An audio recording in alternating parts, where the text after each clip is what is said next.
Hi, good afternoon. Welcome to the first lecture series of Craft and Law. So, essentially, Craft and Law is a center for research um, in finance, technology, and law. That's what we stand for. So, we are a center at the Jindal School of Banking and Finance. We came about in 2021. That's been around 2 years now that we are there. We basically are a center that works around topics of finance, technology, law, and the intersection of that. We're an interdisciplinary center. We started off with four faculty members only. And then we've kind of expanded and also introduced students to come in. So we have students from JSBF and JGLS, which is a Jindal School of Law, that is. So that's essentially, so we've done lecture series before, we've done a working paper series. We have also done we also do comments on, say, reports which the government has done. We send back our comments, etc. So we do a lot of work according to that. So I'm not going to delay anymore. I'm going to let Siddharth please introduce himself and then start off with this lovely lecture. Thank you so much.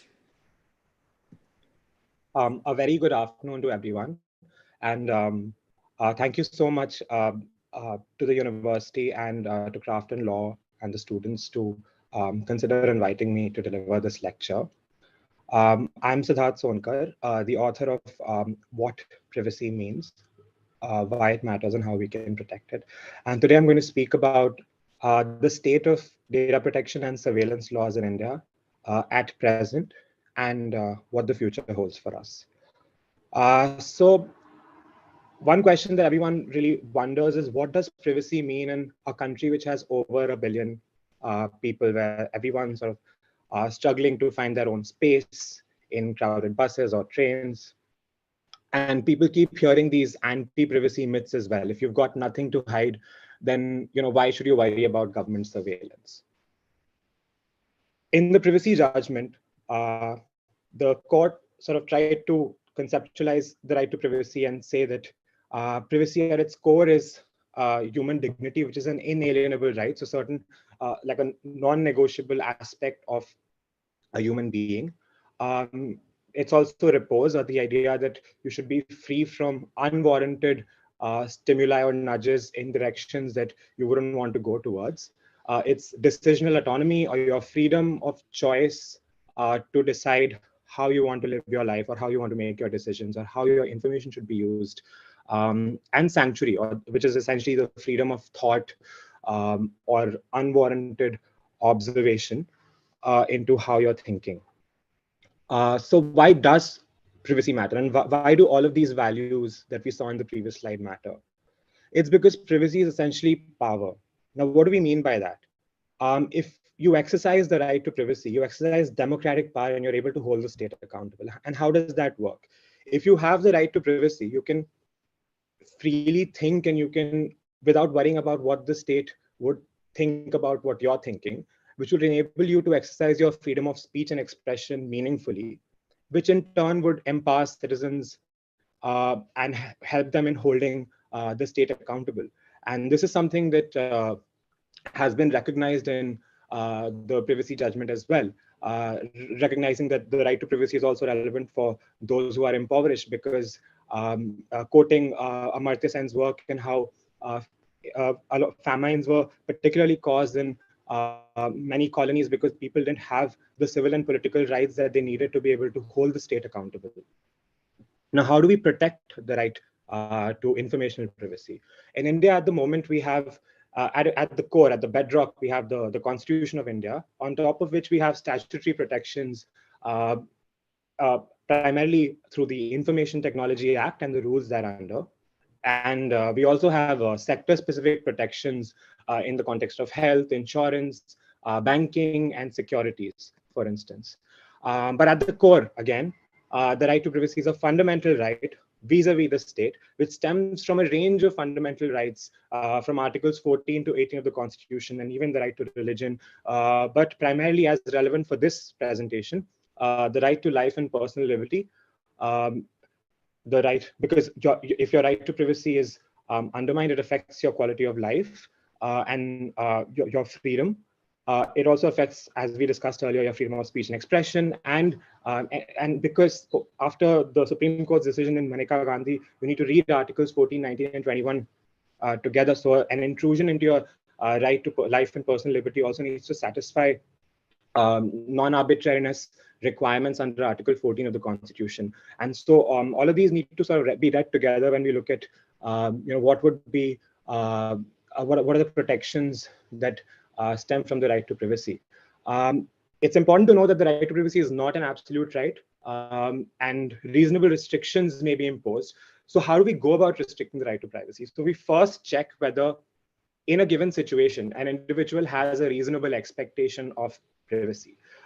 This reasonable expectation has two components, the subjective and the objective component, which essentially means we check whether the individual exhibited an interest in exercising their right to privacy in a given instance. For instance, when someone shuts a door or a curtain towards indicating that they want a certain context to remain private. And also an objective component, which is whether the society expects the individual to exercise privacy in a given context. So once we establish that an individual has a reasonable expectation of privacy in a given context, for instance, when someone is outside in the public, they still might expect privacy inside a restroom, as opposed to, say, the degree of privacy that they exercise in a more public environment, say, while sitting at a restaurant.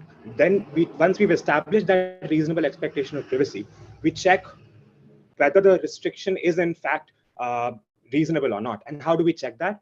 We check whether there is a law as defined under the Indian Constitution, which imposes that restriction, whether it pursues a legitimate interest, which is essentially lawful, whether the measure is suitable, that is, whether there is a rational nexus between the measure and the lawful purpose that the restriction is trying to achieve, whether it's proportionate, and whether it's strictly necessary to achieve that objective. And by strictly necessary, I mean whether it's the least intrusive mechanism of achieving that objective. Admittedly, in the privacy judgment, the court also, the plurality opinion of 4 judges of the Supreme Court considered a slightly less rigorous standard of checking whether a restriction is reasonable or not, being that of fair, just, and reasonable.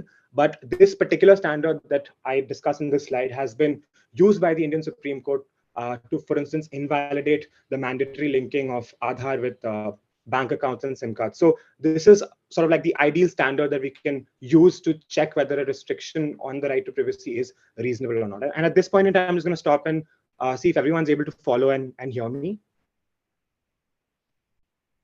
Yes, we can hear you and we're following. Okay. Now, very importantly, the right to privacy is a fundamental right. But at the same time, there is this horizontal vulnerability that you exercise with the right. Typically, we exercise rights such as freedom of speech and expression against the state. But increasingly in the digital economy, as we share more and more information with private players, our right also becomes vulnerable to being affected by private players, for instance, big tech.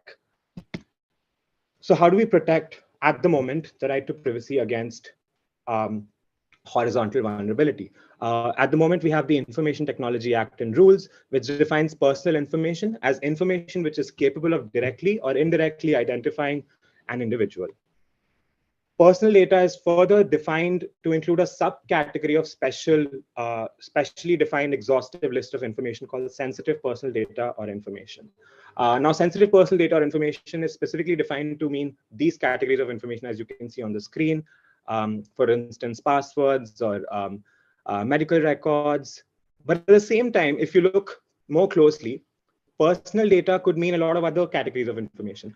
So when we say directly or indirectly identifies an individual, capable of identifying an individual, we mean, for instance, someone's name. So for instance, if you know my name, you can identify me. If you know my address, you can also use that to identify me. If you have my phone number or my passport number, that can be used to specifically identify me. But there are other pieces of information that can also be put together to identify me specifically. And all these categories of information constitute personal data, but they don't necessarily constitute sensitive personal data as defined in the previous slide, if you look. right?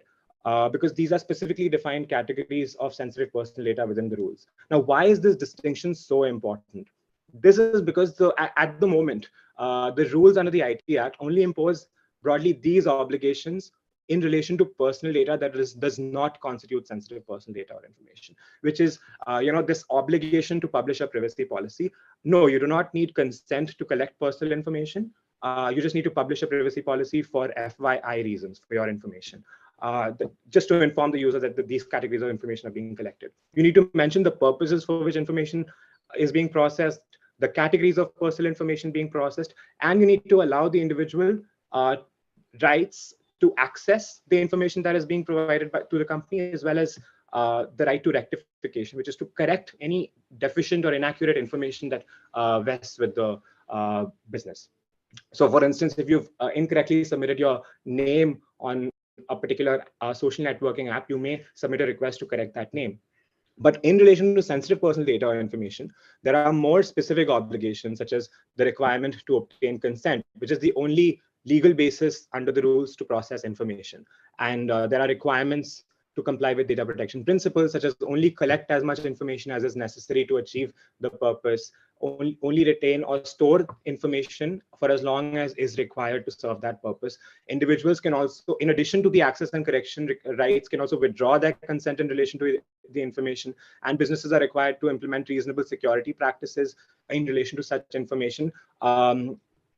And see, these practices need to be commensurate with the nature of data and business of that particular business, and and there are restrictions on sharing such information with third parties. It only can be shared with entities that maintain the same or better level of protection as required under the rules under the IT Act. And also there needs to be a grievance redressal mechanism. So for instance, if you submit a request to a business to say modify your name, it needs to be resolved within 1 calendar month by the business. But are the privacy rules really enough in today's digital economy? So let's look at some of the weaknesses, right? So it excludes offline data. It only applies in relation to information that is collected electronically. And in India, especially, a lot of information is collected offline in our engagements with universities or even with government departments, for instance. The whole framework lacks an adequate accountability mechanism as well. The framework doesn't apply vis-a-vis the state because it applies to bodies corporate. If you read the IT Act, and it defines sensitive personal data information very narrowly. We don't at the moment have an independent regulator that can sort of enforce data protection law. As if you look at, for instance, unlike say the frameworks in the European Union, where you have data protection authorities in every under every national law. And you also don't have like very crucial data subject rights, which many of you might have heard, such as the right to be forgotten or the right to data portability, which is your ability to say move your information from WhatsApp to Signal if you want to switch your platform. So you also have sector-specific protections, of course, laid down by the Reserve Bank of India, the Securities Exchange Board of India, and the IRDAI and the UIDAI. But these apply in relation to specific regulated entities that fall within the purview of these entities. Admittedly, there are certain obligations which need to be even contractually passed on to third parties to whom functions are outsourced. But again, these have their own limitations. But because of paucity of time, I'm not going to go into each of these specifically. Now, moving on to surveillance laws in India. So it's important to understand that that there's this whole regime under the IT Act for data protection. There's also this regime under laws in India that enable and regulate surveillance separately. But before that, we need to understand that these are regulated through two different laws, which regulate two different aspects of the whole communications infrastructure. And one can be broadly classified as the application or the internet layer. For instance, when we make calls over WhatsApp, it's over the internet protocol, and also the carriage or the telecom layer, which is calls that are made through the mobile or the landline, right? So in relation to the carriage layer, which is the communications that we make through our phones, for instance, when we call each other, it's regulated by the Indian Telegraph Act. And in the Telegraph Act, you have the wiretapping provision, which under specifically prescribed circumstances allows the state to order uh, to issue orders of interceptions, basically wiretapping someone's telephonic communications if there's a public emergency or if there's a public safety concern, if it is necessary or if it is expedient. And if you look at the definition of expedient, it's if it's convenient, even if it's not morally necessarily the best thing to do. In addition to satisfying conditions under similar to Article 19.2 of the Constitution, basically sovereignty and integrity of India, security of the state, and so on and so forth. But these orders can not only be issued in relation to specific messages, but also classes of messages or classes of persons. So that's the Telegraph Act in relation to the carriage layer for you. Now, in relation to the application layer, which is, like I said, communications over the internet, most modern day digital communications. You have the IT Act, again, which under Section 69 provides the power to the government to, if it is necessary or expedient, under similar circumstances as under the Telegraph Act, to intercept, monitor, or decrypt information. Now, what happens if a business decides to refuse to comply with an interception order? For instance, let's say that the government issues an order of interception to Meta and says that you need to necessarily share information about a specific person pursuant to this order. There's a penalty for imprisonment for a term which may extend up to 7 years. So any business might feel like a regulatory threat in not complying with an order and would be more inclined to potentially comply with these orders. Importantly, there are review committees constituted under both these frameworks, which is the IT Act and the Telegraph Act. But neither of these review committees that are periodically constituted are comprised of members that are independent of the state. So they're sort of like state representatives in some way or the other. But there are questions of conflict of interest in the entity which carries out or issues orders of surveillance and the one that that oversees this whole process. Can illegally collected evidence be admissible in court? Certain high courts have said that even if you don't comply with these with specific requirements in relation to surveillance, such as, for example, ensuring that surveillance is only in pursuit of specifically prescribed conditions, then the evidence collected needs to be destroyed and won't be admissible. However, given the long-standing position of the Indian Supreme Court, which is contradictory to this view, we are yet to see clarity from the apex court in this regard. Now, at this point in time, I'm just going to stop and ask if there are any questions that anyone has. Maybe I'll just take one question before going on.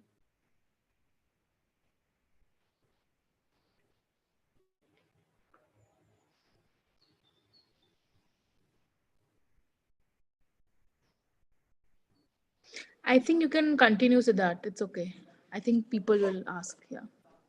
Okay, sure. It's also important to note that surveillance under these frameworks is essentially So my room secret. only. I'm sorry. Please continue. I think there was someone there. Okay, no worries. It's also important to note that surveillance under these frameworks is essentially secret. Of course, surveillance needs to be secret, otherwise the whole purpose of surveillance is defeated.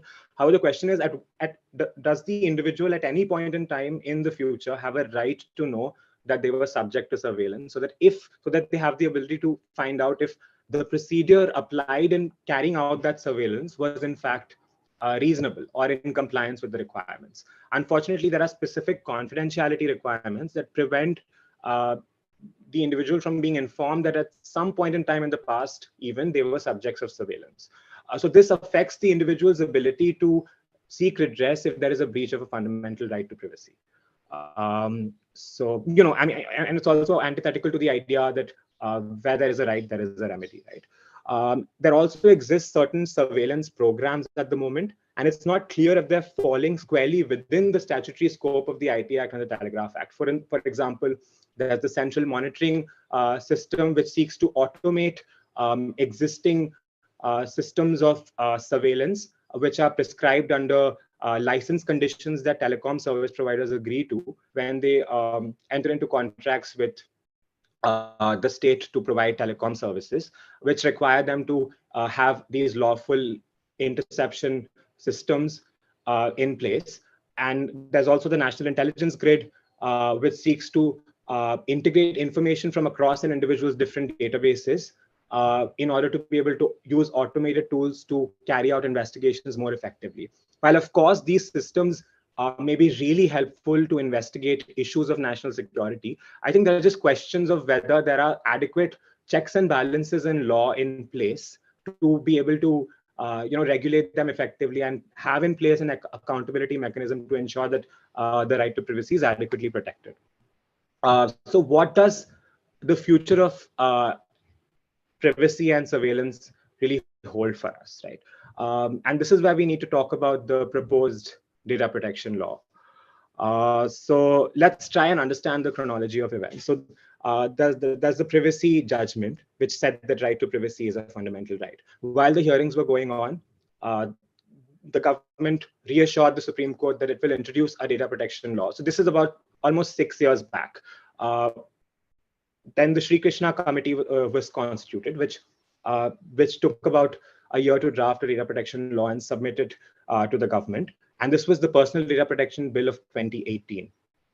This bill underwent public consultation for a significant period of time, which led to the introduction of the Personal Data Protection Bill 2019, which was a slightly modified version of the 2018 draft, with certain protections removed, certain additional obligations included, and etc. And this draft underwent consultation by a joint parliamentary committee, which was again constituted by the government, which was composed of both members of the ruling party as well as the opposition.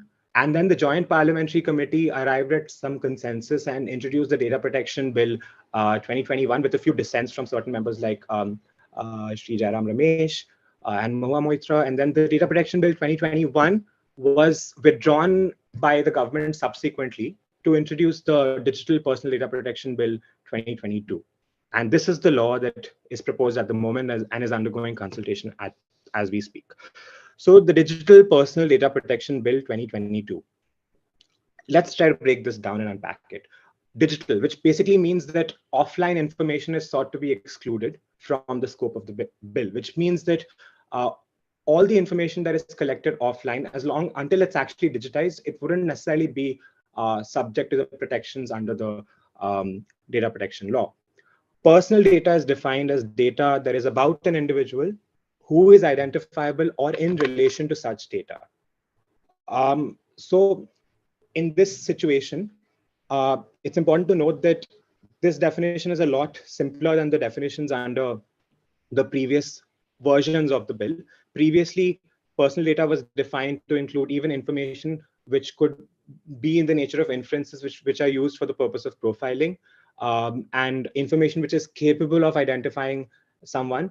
But these categories of information seem to be intended to be excluded from the scope of personal data. So the scope of personal data seems to be quite narrow as compared to the previous drafts. Importantly, sensitive personal data, as even under the privacy rules, is not recognized as a specific category of information under the bill. So all data that is personal is treated as personal data. There's no specific category of sensitive personal data. Now, who does the bill apply to, as in what is the territorial scope of the bill? So it applies to the processing of digital personal data within the territory of India, where it is collected, from data principals online and offline, so which is subsequently digitized. So even if the information initially collected is collected in an offline format, the moment their government department digitizes that information, the bill would begin applying to it. It also applies to businesses that are outside the territory of India. So for instance, if an individual in India is availing goods or services from an overseas business, such as, for instance, an e-commerce platform that doesn't operate in India, and that entity, and it's in connection with offering of goods or services to individuals in India, the bill would apply in these situations. Or if it's a business outside India which seeks to profile specific Indian residents. what are the entities that the bill applies to? Broadly, the bill applies to data fiduciaries, data processors, and also this construct of consent managers that are appointed to represent to act on behalf of the data principals. But let's focus on data fiduciaries and data processors. Data fiduciaries are akin to the idea of data controller under European law, which is the entity which determines the means and purposes of processing personal information. So, for instance, when we share our information, we agree to the privacy policy in the terms of a specific business, that entity is likely to be the fiduciary, which decides how our information is used, what are the purposes for which this information will be used, and so on. So an example of a data fiduciary would be, for instance, Meta, or say Twitter, which decides how the information that we're sharing with these businesses is going to be used, which entities it will be shared with, etc. The data processor, on the other hand, is a relatively more passive entity, which just decides which decides. Are you able to hear me? Yes, we can hear you. Okay, sorry. The data processor is a more passive entity which acts under the instructions of the data fiduciary and processes information only for the purposes and under the instructions of the data fiduciary. So the processor can only use information as permitted by the fiduciary under the contract between the data fiduciary and the processor. So the processor can't deviate from the stipulations in the contract by the fiduciary. Now, where is the individual in this whole equation? The individual is known as the data principal. Essentially, the person to whom the information relates. Now, it's important to understand why the phrases used here are data principal and data fiduciary as opposed to data controller or data subject, because the idea originally under the Sri Krishna committee report was that the data protection law in India should presuppose a fiduciary relationship of care and loyalty between the entity that processes personal information and the individual. This stems from the idea that because these big tech businesses have enough information about us, which puts them in a position of great responsibility. They're akin to doctors or maybe even lawyers that have a lot of information about us, and therefore it warrants special obligations that should apply to them. But the language which assumed the presupposition of this relationship in the bill has been removed in the 2022 draft in the preamble.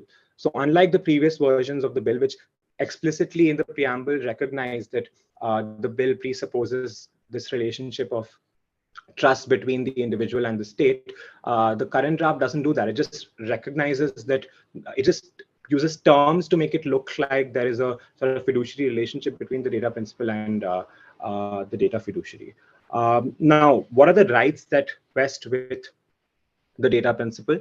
The data principal has the right to information, basically accessing the information that vests with a particular business. Quite similar to the right to access under currently applicable privacy rules, but relatively broader, because you can also get information on the processing activities that have been carried out on the information with the business. There's also the right to grievance redressal, or your ability to seek redressal in relation to any concern you might have in relation to your information within the scope of your rights, and the right to correction and erasure, which is the right to seek the erasure of information which is not necessary for the purpose for which it was collected. So if the business can establish that the information is still needed, it is not possible to exercise this right. And there's also the right to correction, which is similar to the right to correction under currently applicable rules, which is to say correct the spelling of your name with line with a particular data fiduciary, and the right to nominate, which is in case of mental incapacity or death, the ability to appoint someone who's able to exercise your rights on your behalf.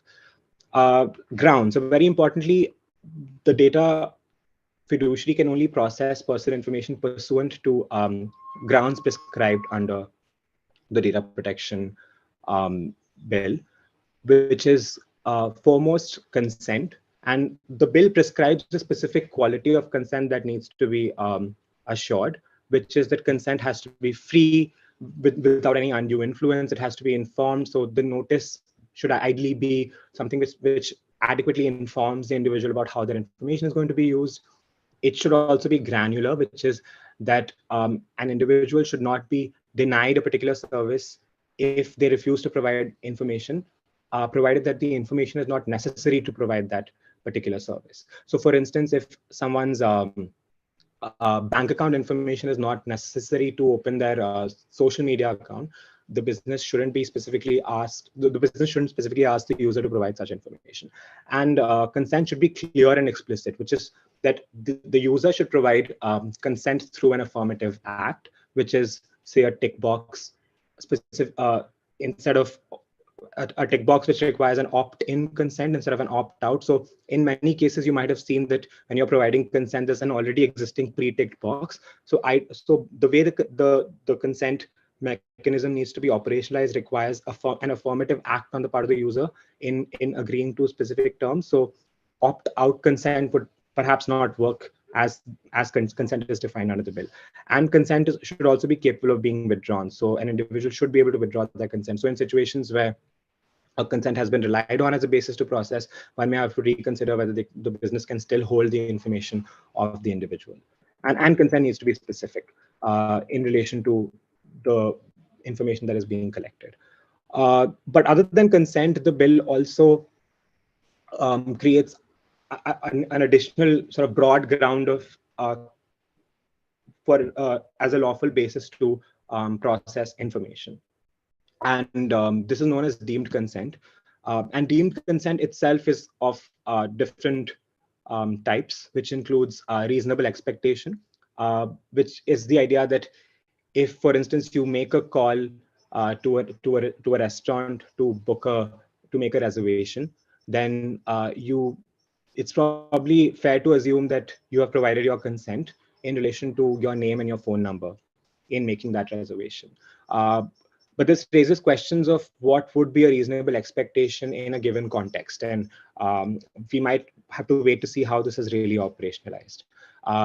Then there's state function, or the idea, for example, that if an individual is availing a state subsidy or a benefit, then you can deem the consent of that person in relation to information that is required to be able to perform that state function. Say, for instance, when someone's availing a state subsidy.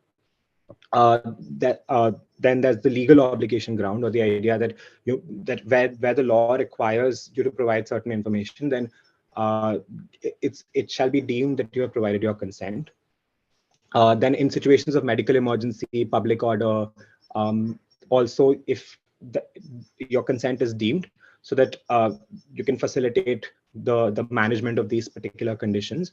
And in relation to, say, the monitoring of an employee's work towards determining and evaluating their performance, consent is not a precondition, and deemed consent could be a ground to be relied on to process personal information. And this ground becomes particularly relevant where, given that employers are increasingly monitoring the behavior of their employees to see if they're functioning effectively. So this ground is probably going to be relied on extensively for that reason. And there's also these fair and reasonable purposes, such as, for instance, the idea of legitimate interests. If the legitimate interests of the business overrides the right of the individual, provided that there's some public interest in processing that information in a given context.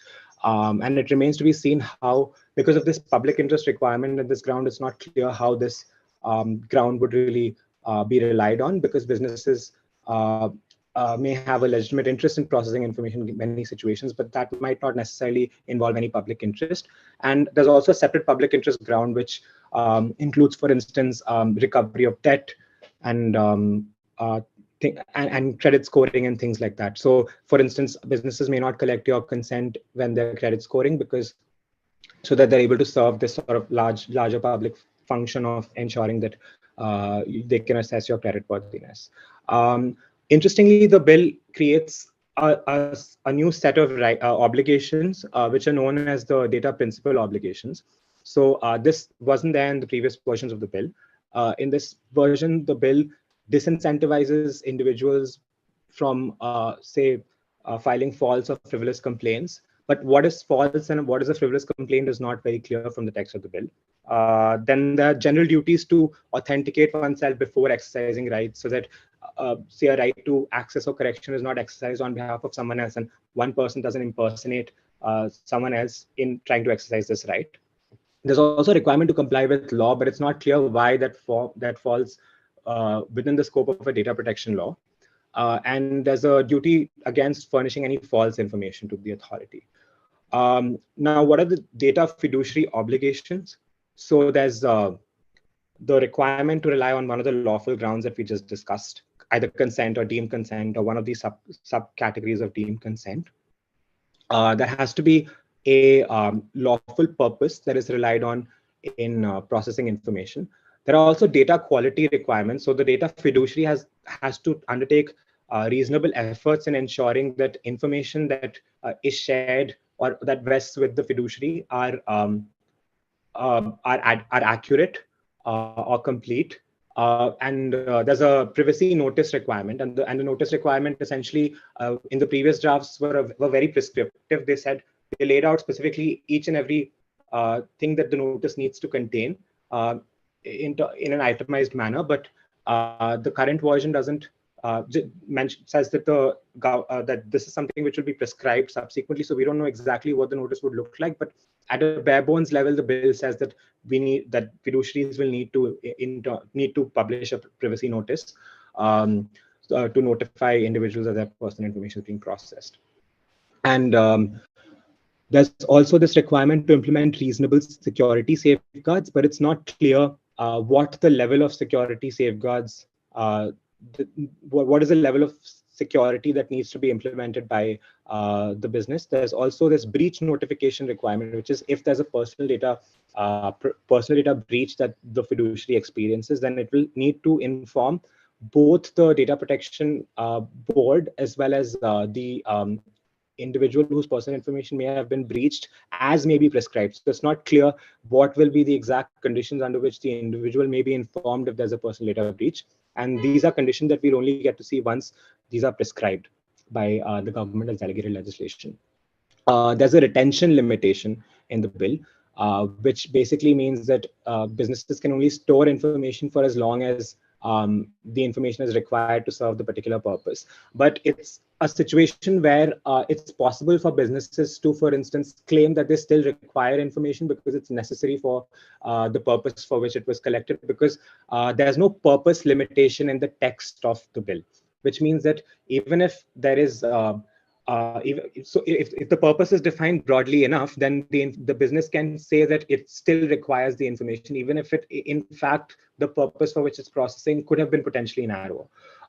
And there's of course the requirement to ensure that grievances are addressed adequately, and there are specific restrictions on transfer that we're going to talk about. And there's also a requirement to implement appropriate technical measures, but it's not clear what the nature of these technical or organizational measures really are. But on transfers, the previous versions of the bill, maybe inspired by the GDPR in the EU, required that data transfers only take place to countries specifically notified. So, for instance, this would look like a list of countries that the government would publish, which it's safe to send data to. But previously there was this requirement of adequacy, which is the idea that you only transfer data to third countries or other countries that maintain an adequate level of protection, and there were similar conditions associated with transfer. But now this has sort of been changed to and liberalized to the idea that you can only send data to specific countries. But the precise rationale behind this change is not clear, because and what the conditions that the government will take into consideration in deciding which countries it is safe to send data out to is also not clear at the moment. Then the bill defines harm more narrowly than the previous versions of the bill.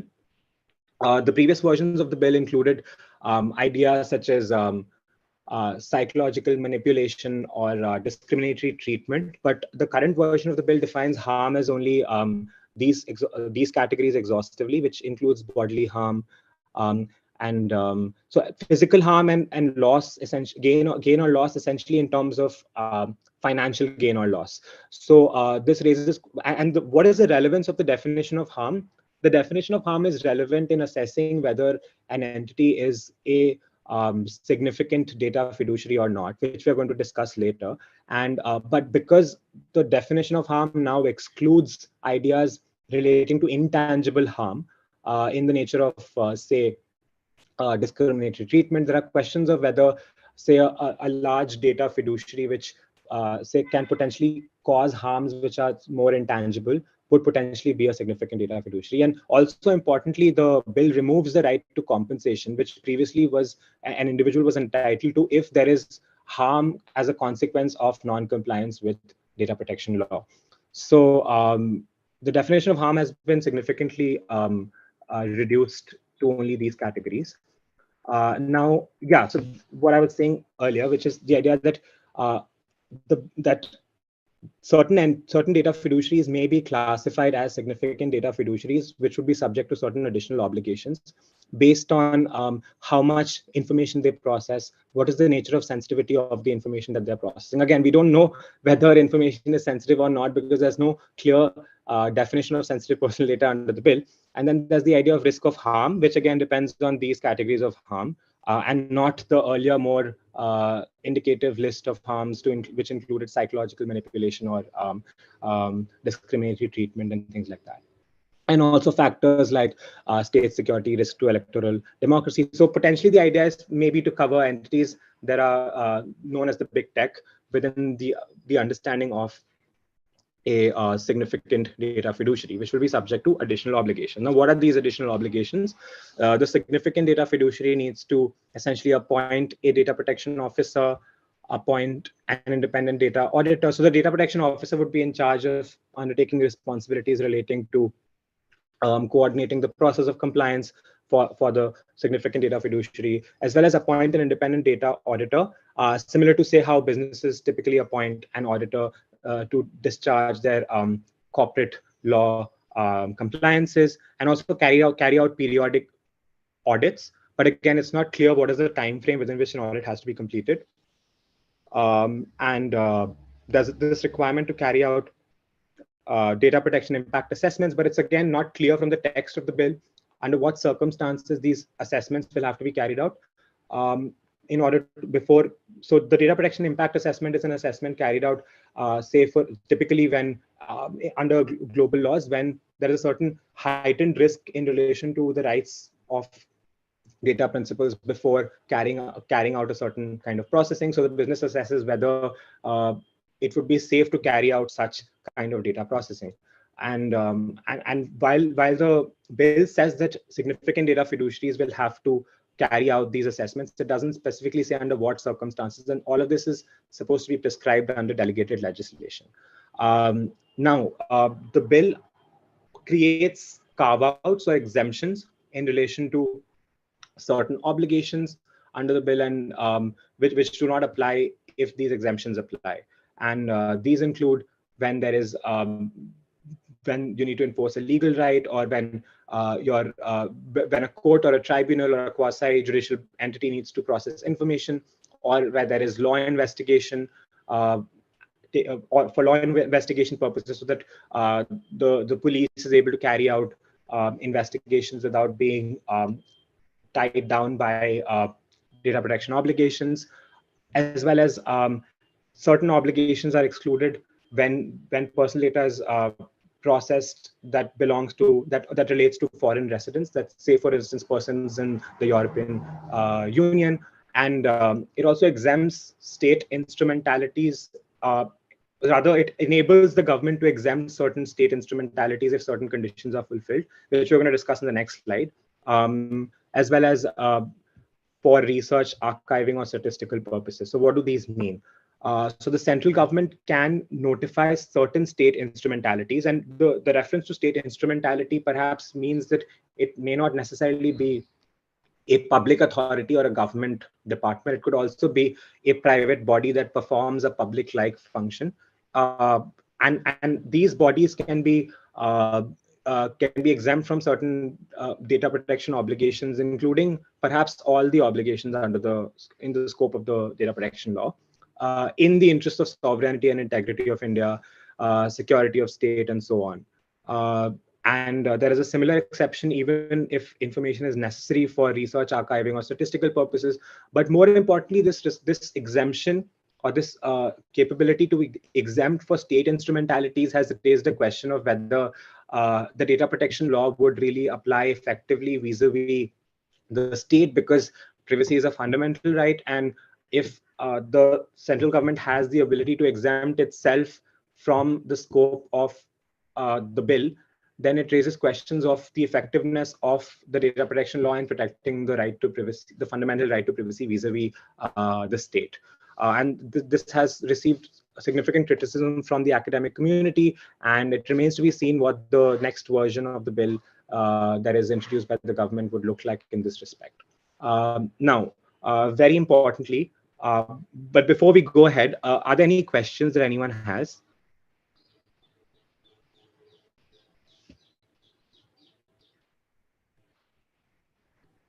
So that I think we'll have a Q&A session at the end where everyone can then ask their questions. Okay, I was just concerned about whether I'm going too fast or whether everyone's able to follow. I think we're able to follow. Okay. Okay, so similar to how most data protection regimes across the globe have a data protection authority, instead of calling it an authority, maybe to temper the implications of nomenclature that the authority would have, the bill replaces the data protection authority under the previous versions of the law with the data protection board of India, which has this connotation which is more as if it's an administrative body rather than a quasi-judicial entity. And the bill says that the strength and composition of the bill is unclear about the strength and composition of the bill, all of which are supposed to be determined by the central government, including the conditions of appointment, as well as service, as well as when the chairperson may be removed and things like that. All of this is supposed to be determined by the central government. But it's important to understand that this enforcement body has been tasked with the responsibility of also regulating the central government's behavior in relation to collecting personal information. So if the same authority also appoints the members of the enforcement body, it raises questions of independence of the authority in being able to effectively regulate the state as a data fiduciary. And this requirement or question of independence of the regulator is particularly relevant because European businesses, for instance, can only send data to third countries which maintain an adequate level of protection. So the Indian outsourcing industry, for instance, receives considerable data from European persons. And in order for European businesses to be able to send data to India, it's important that one of the conditions for adequacy is the idea that the surveillance mechanisms in the third country, say for instance India, has an independent oversight mechanism. But because the strength, composition, conditions of appointment, service, and removal are all determined by the government, there are questions as to whether the regulator or in this case the enforcement body, and there's a reason I use that term, is really independent in the strict sense of the term. But also very crucially, the data protection board does not have the power to investigate against a data fiduciary on its own. Interestingly, it can initiate an investigation against a data principal, which is an individual, if the individual, for instance, raises a frivolous complaint or something like that. But in relation to data fiduciaries, it can only investigate if it receives a complaint.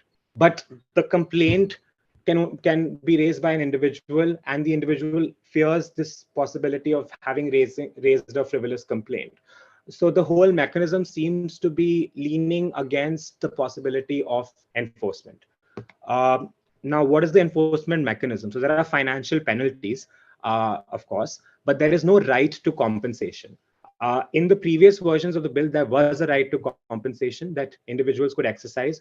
So if an individual raises a complaint, they experience the possibility of the board saying that they have raised a frivolous complaint and being fined as a consequence.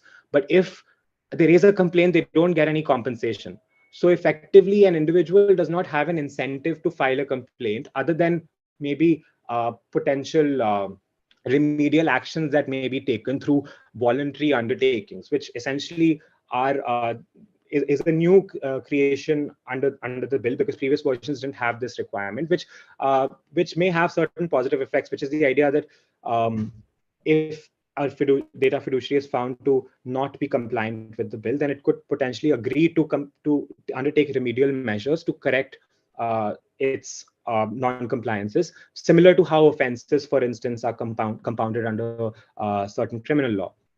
But again, the only consequence of not complying with the voluntary undertaking thereafter is a fine. So that raises questions of whether this whole enforcement mechanism really works.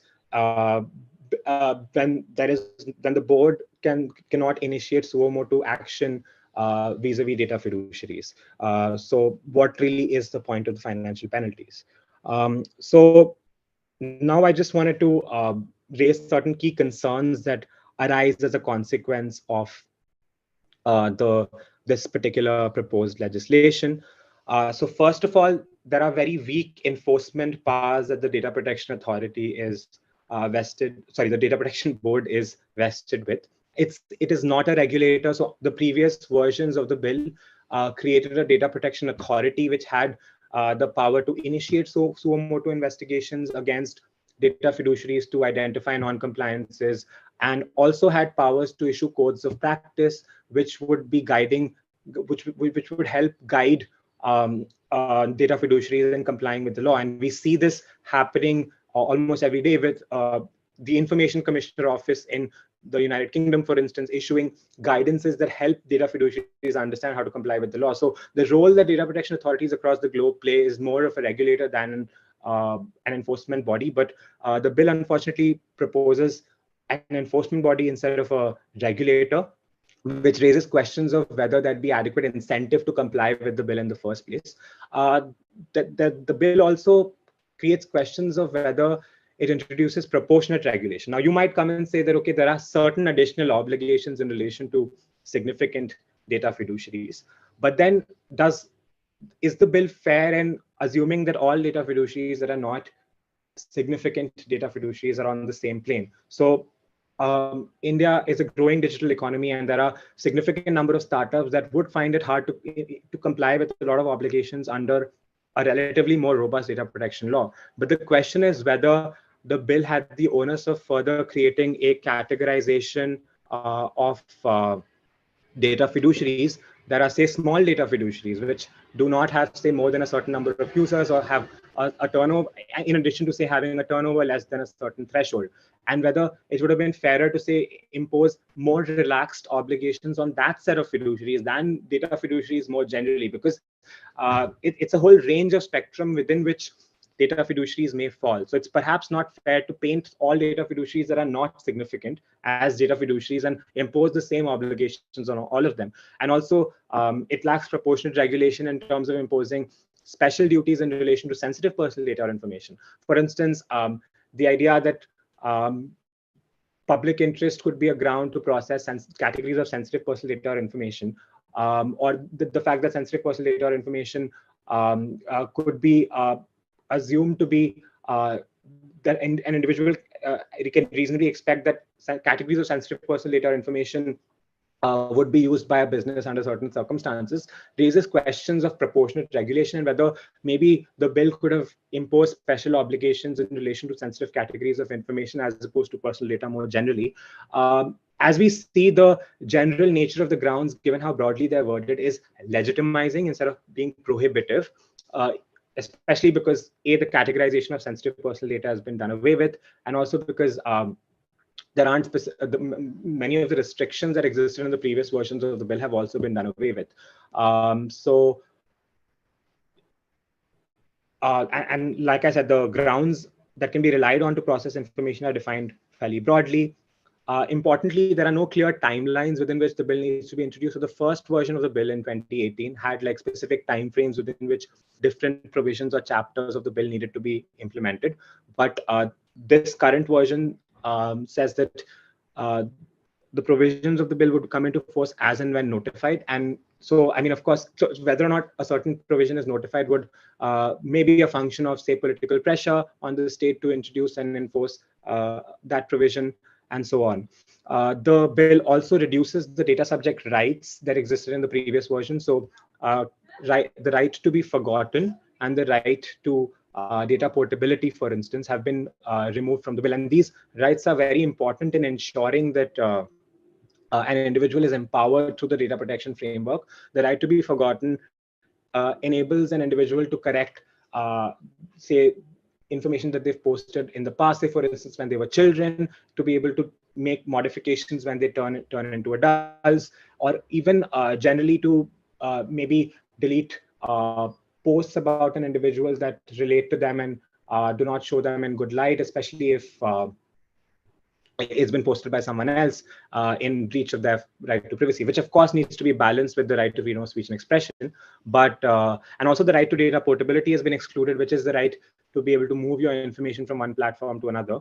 And that sort of weakens the ability of the data protection law to sort of work against the concentrating market power of big tech companies, because if you don't have because if you're not able to move your information from one platform to another, then you're essentially locked into that platform, because that business isn't forced to allow you the ability to move from that platform to another. These are some of the weaknesses of the current proposed framework. Like I said, there's no right to compensation, and there are also certain onerous data principle obligations, like not filing a frivolous complaint. It's not clear how an individual would necessarily know, especially individuals who, the average Indian, who may not know whether what they're raising as a complaint is frivolous, especially because everyone will have a lower level of understanding of data protection when this law is specifically introduced. And there's also this problem of over delegation of powers. As I was going over the slides, in many places I said that these are conditions that will be prescribed, and that's a repetitive trend throughout the text of the bill. So the bill itself is not very prescriptive. So that also raises questions of regulatory uncertainty, and we don't know whether these prescriptions would, say, be over prescriptive at the end of the day, or whether they would necessarily be too less prescriptive. So a lot of how this bill will actually end up operationalizing will be a function of how effectively the government prescribes requirements. So until we have the opportunity to witness that, it's really hard to comment on how effective this bill will be in relation to regulating data protection. But the odds do seem bleak. With this, I would like to end. Thank you.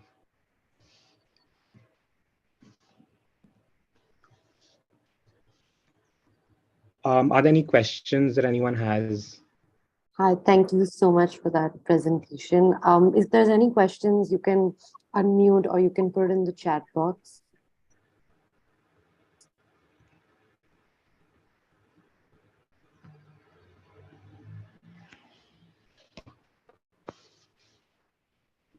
Hello. Hi, sir. I had a question. Am I audible? Yeah. I just wanted to know, what do you think of the data protection implications stemming from ChatGPT? Should ChatGPT be regulated, and how? Okay. So of course, because ChatGPT uses a lot of publicly available information across different databases, a lot of information that is publicly available may still be information over which an individual exercises a reasonable expectation of privacy, as we discussed earlier, which is sort of a precondition of the exercise of the right to privacy. So there may be questions of how ChatGPT would be able to filter out information that, say, ideally should remain private in processing that information, and also how do you ensure that an individual can exercise, say, the right to be forgotten in relation to information that ChatGPT has already used in being able to, say, carrying out its functions. So there's definitely a privacy concern in relation to the information that may be publicly available, but still is potentially private, that the app uses. And we need to figure out whether there are ways in which we can operationalize the right to privacy while ensure that people can still use these platforms such as this. Does that answer your question? Yes, sir. I'm also was a little curious because you have a new sort of ChatGPT that's come out, ChatGPT 4, I think. So that sort of utilizes photos and audio as well, which honestly it feels like it could be concerning. So do you have any thoughts on that? Yeah, of course. I think again, so if we look at it from the lens of this bill, for instance, if the information is, for instance, relating to someone, say because it's a picture, then it would probably have to rely on one of the grounds that are mentioned in the bill in order to process and use that information to feed into the algorithm. And this would require going back and require first obtaining consent or relying on one of the other grounds to use that information, without which it would be hard to be able to use such information, even if it's sort of publicly available in that sense. Got it, sir. Thank you so much. No worries. Um, Yes, someone's hand is raised. You can just go ahead and unmute yourself. Oh, yeah. Yeah, I think I'm also reading the questions on the chat. Yeah, so I think so I can see this question on how to strike a balance between privacy of data subjects and benefits to be derived from big data, and that's a very crucial question, because when we talk about data protection, we talk about data protection principles such as data minimization, collection limitation, storage limitation, but big data inherently involves processing of huge amounts of data. So there's this inherent tension of big data analytics with data protection principles.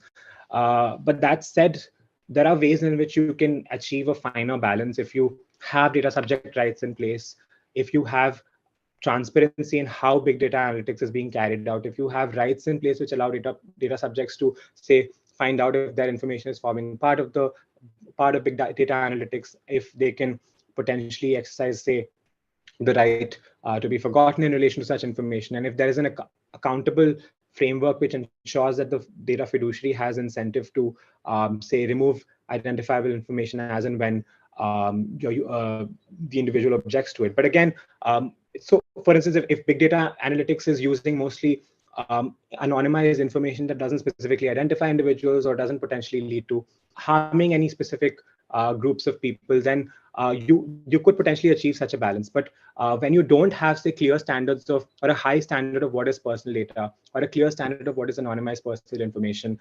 which falls outside the scope of the bill, it is then when it becomes even harder to strike a balance. So if you have a strong data protection law which imposes transparency obligations, accountability obligations, and things like that, it's easier to achieve that balance. But with a weak data protection law that doesn't have these protections in the first place, it becomes harder to strike that balance, and it always tilts in favor of, say, legitimizing a lot of big data analytics.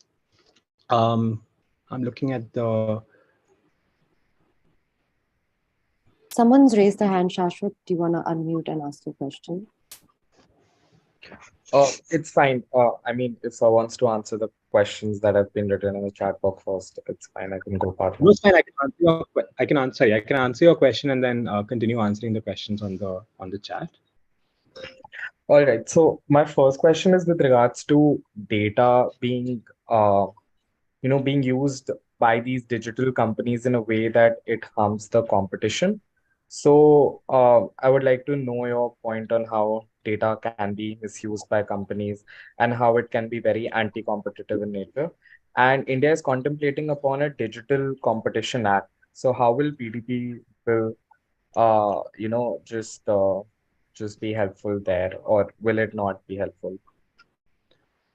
Um, uh, yeah, thanks so much, Ashwat, for your question. It's actually a great question because data is increasingly being used as to generate value by big tech businesses to attain a position of as defined under, say, the Digital Markets Act, a gatekeeper.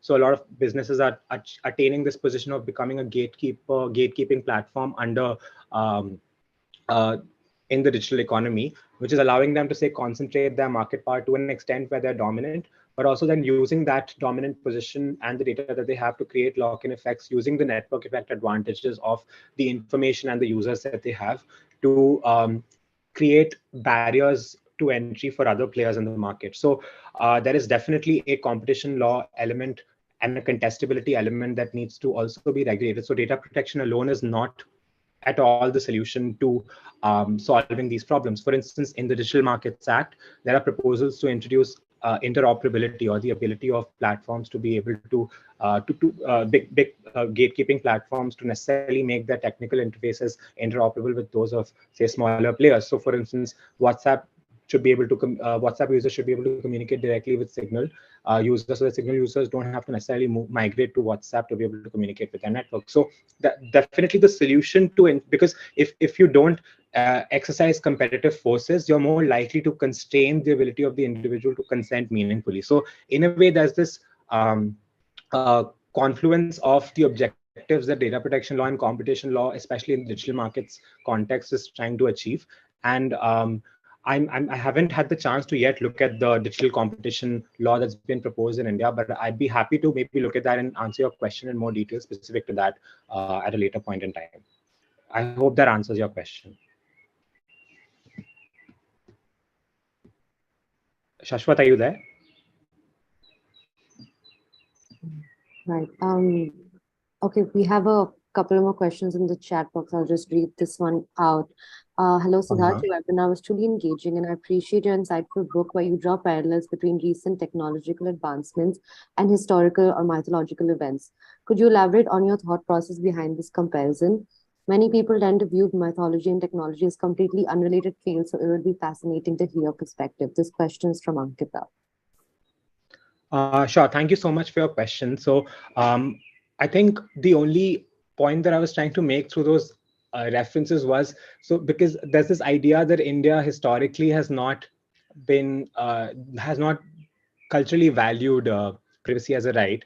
So I was just trying to say that while the underpinnings of privacy may have been, say, problematic or gendered, it's important to recognize that this right was still something that was appreciated historically. And I thought that the best way to describe that or the lowest hanging fruit would be, say, mythological references, which are very relatable to the larger audience. So that's the reason why I'd made those references. So even though they're largely unrelated in that sense, one can see connotations of privacy that people can relate immediately to through those examples, which is the reason why I made those references in the first place. Does that answer your question?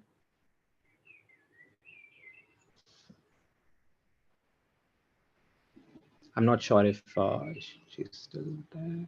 Anyway, yeah. What is there? Are there more questions? A couple of more questions. What about the right to be forgotten policy in the current data protection bill? Yeah, so what I was saying is that the right to be forgotten has been removed from the latest version of the bill. There is only a right to erasure, and the right to erasure can only be exercised if the information is not necessary for the purpose for which it was collected. But there's no purpose specification or limitation in the text of the bill, which means that if the purpose for which information is being processed is defined very broadly in the privacy policy of the business, it's possible that the business would claim that we cannot erase this information. So even though there's a right to erasure, there's no right to be forgotten. Previously, the right to be forgotten could have been exercised if an individual withdrew their consent, but that's not possible anymore. So I hope that answers this question. Right. He's also asked another question. If Data Fiduciary ran out of business or merges with another company, would the data transfers be notified to data principals?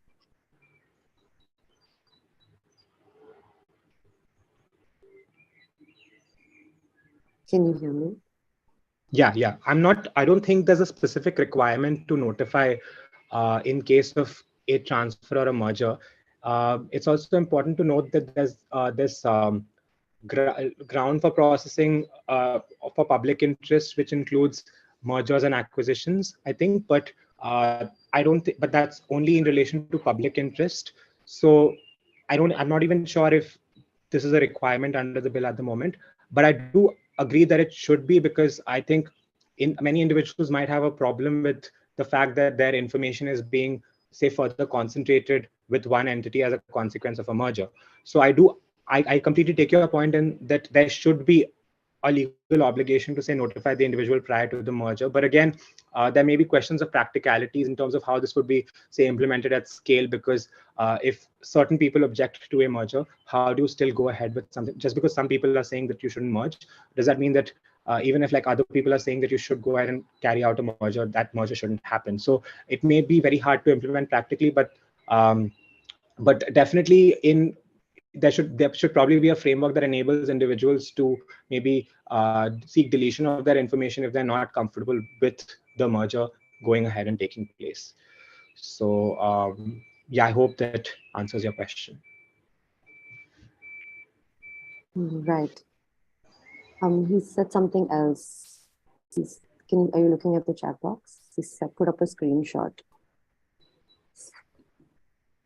Okay, I'm not able to see the screenshot actually. Do you mind One feeding it? sec.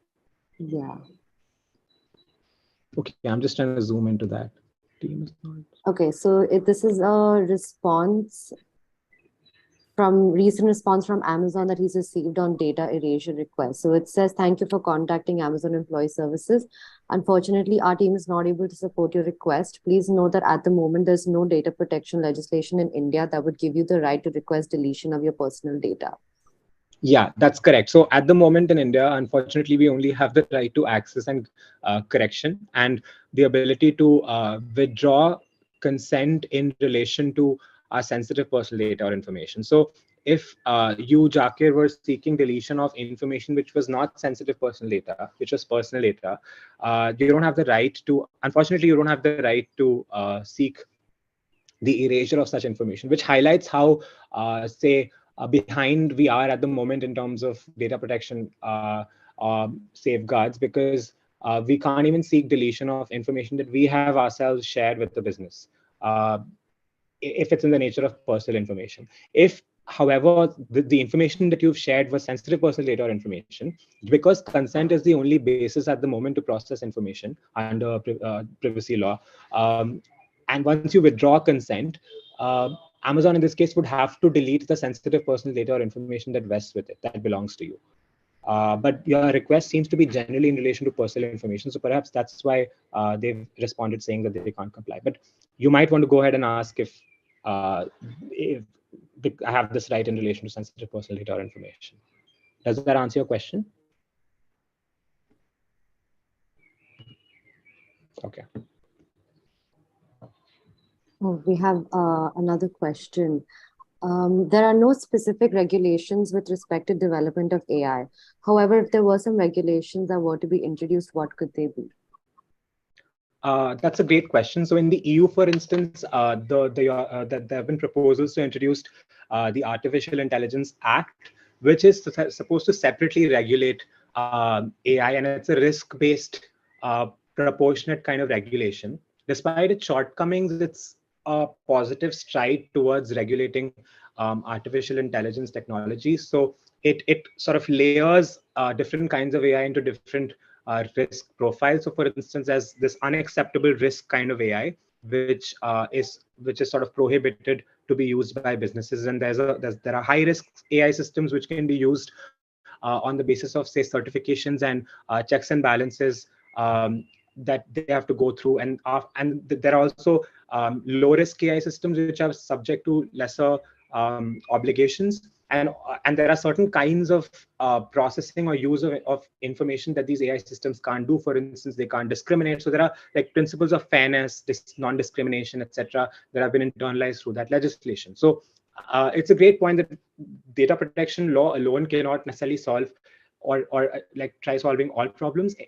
Interestingly, in the previous version of the bill, there was this requirement that businesses had to be transparent about uh, the algorithms that they're using, but that requirement has been done away with in the current version of the bill, and it remains to be seen whether, at least from when I last checked, whether India is separately trying to regulate AI under a separate regulation, binding regulation as such. So yeah, I hope that answers your question. There's a follow-up. Can these regulations also be implemented in India? That's a political question, I believe, and it would depend on the motivations of the state to introduce law that regulates AI. But it appears to be likely, I think, in the foreseeable future, because I think people are increasingly becoming aware of technologies such as artificial intelligence and chat GPT. And as instances of, say, bias or discrimination probably crop up, there may be more political will to regulate these systems. But at the moment, I'm not sure if there's an existing proposal to regulate these systems in India specifically. Right, thank There's you. another question. Can we file or complaint on the organization for having lower security safeguards, which leads to breach of sensitive data? Yes, so there is a framework at the moment to make a complaint with an adjudicating officer under the Information Technology Act. And you can claim compensation if you've experienced some sort of loss as a result of non-compliance with this requirement. But historically, instances where people have been able to seek compensation or claim effective remedies through these systems has been quite low. So I'm not sure how effective they are in practice. Right, thank you so much for your responses. Actually, I have a question. Sure. So once the data protection bill becomes an act, would you say that it almost might be a little late in terms of what happens to the existing infrastructure in the country, whether that's facial recognition systems with drones or CCTVs? Now that there's an immense proliferation across the countries, particularly in Hyderabad as well, what happens to this infrastructure now that it's taken so much time for the bill to become an act?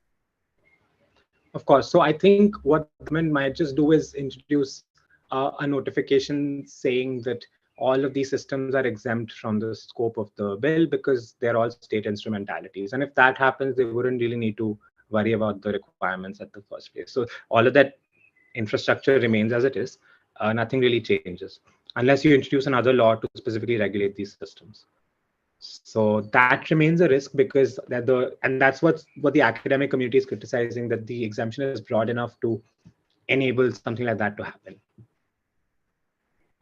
Right. Wouldn't I be able to challenge it though, saying that this doesn't meet the test of Yeah, of course. The bill doesn't bar the ability of individuals to separately file a writ petition challenging these surveillance systems as, say, infringing the fundamental right to privacy, saying that the state has a positive obligation to introduce protections against the infringement of the fundamental right to privacy, and these systems are infringing the right. So there needs to be procedural and substantive safeguards that protect the right. But at the moment, we are yet to see something like that happening, except for the challenges that already exist before various high courts in relation to these systems. So I believe some of these AI-based systems have been challenged, and there's been some strategic litigation against AI systems in India that carry out surveillance. But I think we're yet to get a lot of clarity on, say, the legal status of facial recognition systems and what should be the safeguards around it. Unlike, say, the United Kingdom, where recently in the Bridges case, the court laid down, the court talked about the legality of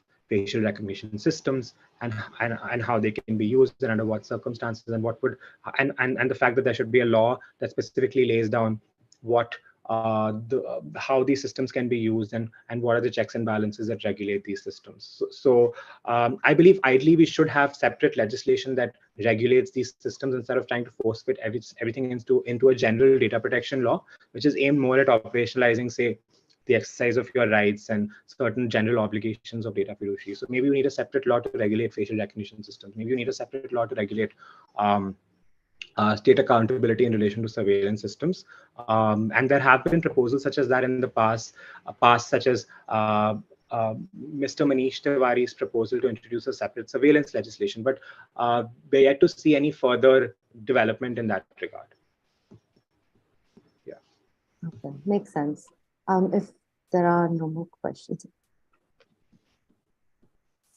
Yeah, someone just typed in the chat box. Thank you so much for conducting this session. Thank you, Siddharth, for answering all of our questions very patiently.